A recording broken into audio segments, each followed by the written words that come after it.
In our Sunrise Smart Start now, 3 suspects are in custody after gunshots struck a home on Barton Street in Rochester. 2 children and a 63-year-old woman were said to be in the home at the time. Fortunately, none hit or injured. This happened yesterday afternoon around 3. 2 teens, ages 15 and 18, and a 26-year-old were taken into custody. A stolen vehicle was seen driving near the scene. Rochester police say shots came from that car, which was found abandoned nearby. Officers also located 2 illegal firearms on scene. Charges in this case are still pending.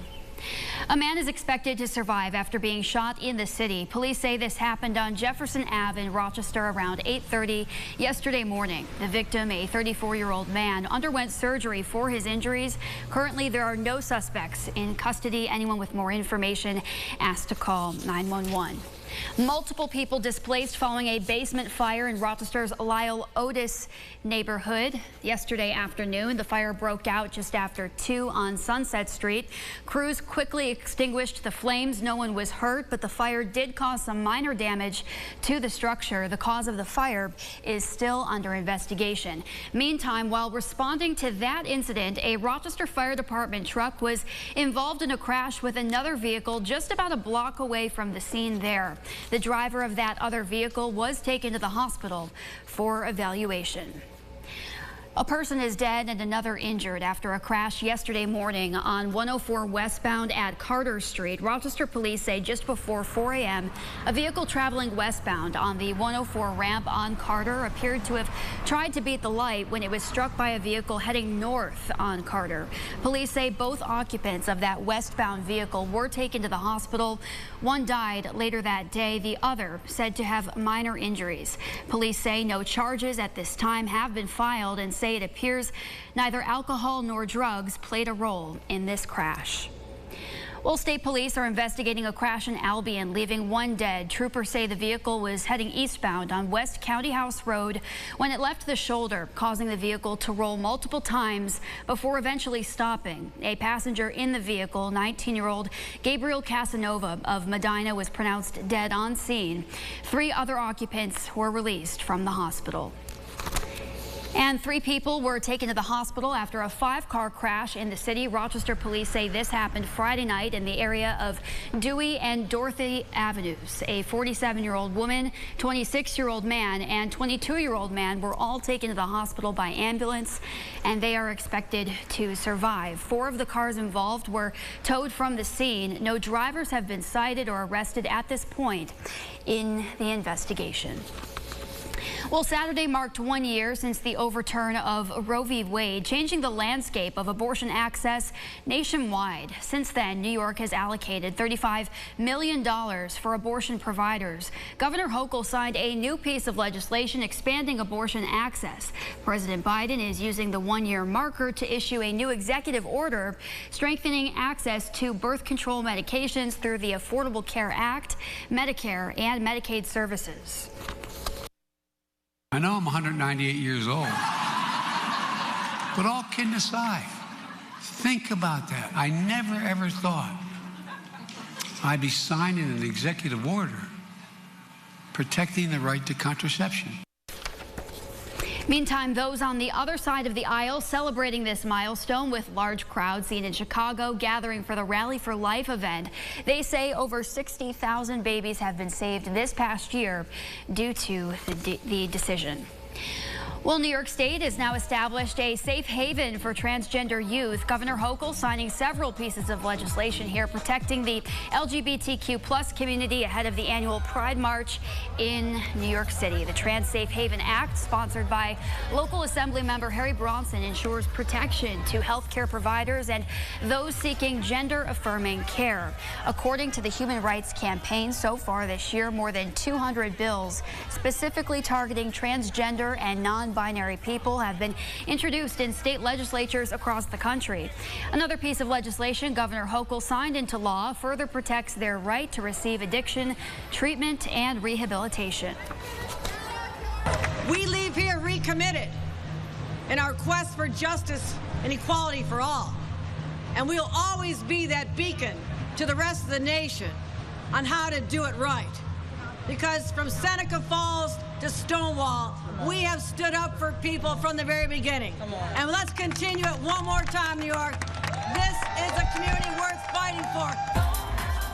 The governor also signed 3 new laws updating legal documents in New York State to remove any outdated and stigmatizing terminology.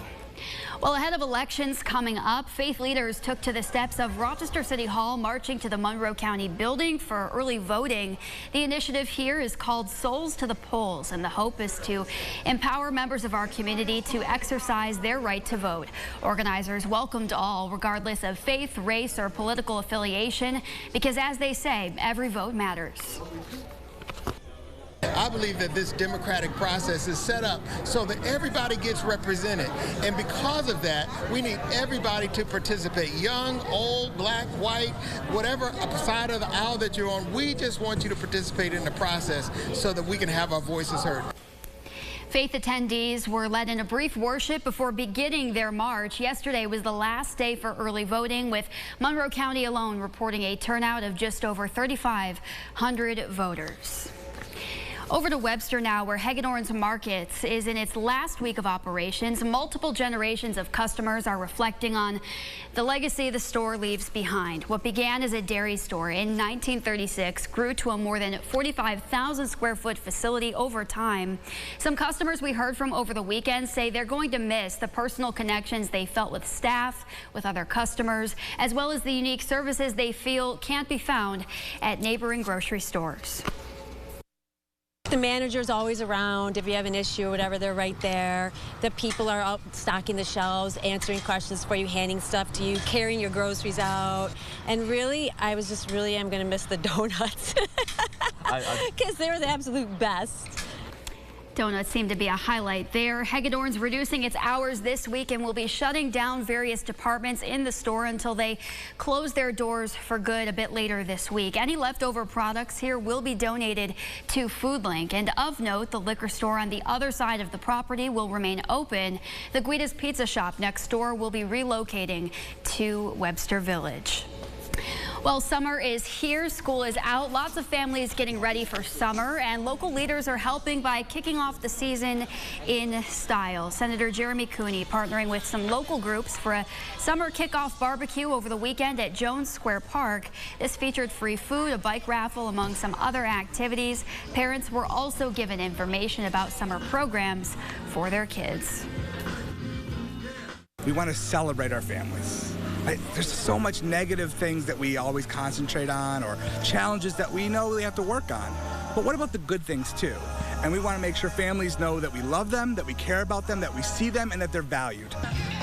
Some other highlights here. The celebration also featured a petting zoo, some bounce houses for kids. We can see the grill going there. For more information about upcoming summer programs in our region, be sure to visit rochesterfirst.com.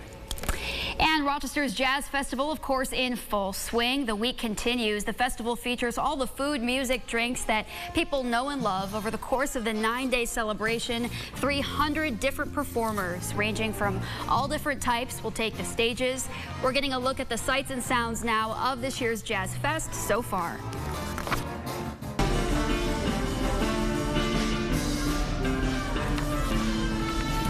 Not to worry if you haven't made it out to the East End just yet. Still plenty of time to attend. The festival does run until July 1st this upcoming weekend. For all the latest on showtimes, featured activities, you can head to our website, rochesterfirst.com. All right, so checking the weather for this. It's going to be spotty, right? Yeah, exactly. Hit or miss showers, mostly in the afternoon. And they should let up as we get into the evening time. So maybe those later shows actually should be in pretty good shape if you want to do that for the Jazz Festival. Upper 70s, I'm sure we'll get into the low 80s for spots. Here's the 8-day forecast. Today and tomorrow, that's the focus for those afternoon storms. All right, James, thanks so much. And thank you for watching News 8 at Sunrise. Next update in 30 minutes. CBS Mornings is up next. Have a good day.